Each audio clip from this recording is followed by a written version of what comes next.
I'm talking about 3.5 years of performance in work that has been historic. Historic.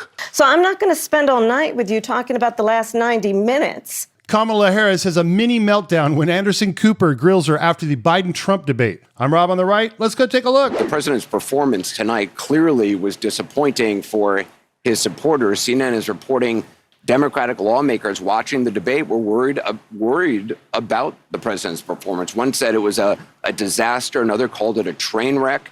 Those are Democrats especially worried that Biden did not punch back on Trump's lies. Listen, people can debate on style points, but ultimately this election and who is the president of the United States has to be about substance. And the contrast is clear. Look at what happened during the course of the debate. Donald Trump lied over and over and over again, as he is wont to do. I don't think forgetting where you are or what you're trying to say counts as a style point. Regardless, Joe's quite the dishonest person himself. I mean, I made a short list of lies I caught him telling during the debate. I found 8 myself, but I want to know, did you guys catch him in any more? Let me know down in the comments. But the president of the United States was not important. able to make that case to Donald Trump on the stage tonight. I mean, you debated against then Vice President Vice President Biden 4 years ago, and he was a very different person on the stage 4 years ago when you debated him. You must, I mean, that's certainly true, is it not? Anderson, the point has to be performance in terms of what a president does.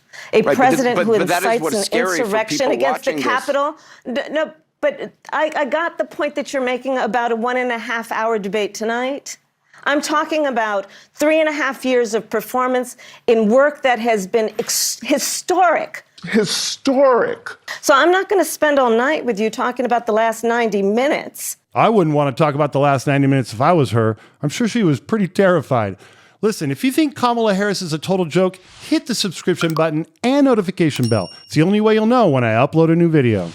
I got that this is the afterplay for the debate, this conversation that I'm in, and I understand why everyone wants to talk about it, but I think it's also important to recognize that the choice in November between these two people that were on the debate stage involves extraordinary stakes. And there's one person on that stage who has the endorsement of their vice president. I've heard this so many times out of her mouth, it's almost become a platitude. No matter how hard Anderson Cooper presses her, Harris doesn't want to talk about the debate whatsoever. But this was a debate that your campaign wanted. You pushed for this debate at this moment. Obviously, I mean, you can't honestly say, I mean, can you say that you are not concerned at all having watched the president's performance tonight? It was a slow start. That's obvious to everyone. I'm not going to debate that point. I'm talking about the choice in November. I'm talking about one of the most important elections in our collective lifetime. I tell you, she's one slippery fish, but you have to hand it to Anderson Cooper for at least trying to get her to talk about the debate.